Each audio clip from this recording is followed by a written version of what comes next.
সুন্দর একটা কালার আমি পরে আছি। এটা one kind of brick orange কালারের মধ্যে প্রিপেয়ার করা, একদম ডার্ক কম্বিনেশন।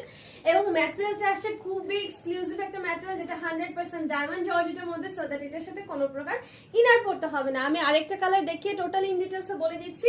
এইটা দেখো সুন্দর লাইট একটা ল্যাভেন্ডার টাইপের টোন, খুবই খুবই খুবই সুন্দর এবং সুদিং টাইপের একটা colour. 100% diamond georgette, inner I guess পড়তে হবে না, ঠিক আছে, কারণ আমি পরিনি। সো খুবই সুন্দর করে টোটালি এমব্রয়ডারি এন্ড সিকোয়েন্সের কাজ করে দিয়ে দেওয়া আছে, এবং এখানে কিন্তু 3টা করে টেসেলিং করা পাবা।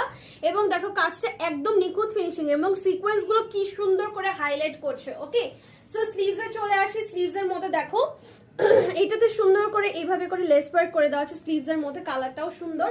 এবং নিচের কাটিংটা কিন্তু সম্পূর্ণ ইউ কাট, সাইডে কিন্তু কোনো ফাড়া পাবা না। ফ্রন্টের লম্বা পাবা 39, ব্যাক সাইডের লম্বা পাবা হচ্ছে 41 ইঞ্চি পর্যন্ত। এটার সাথে পেয়ে যাবা সুন্দর একটা ট্রাউজার,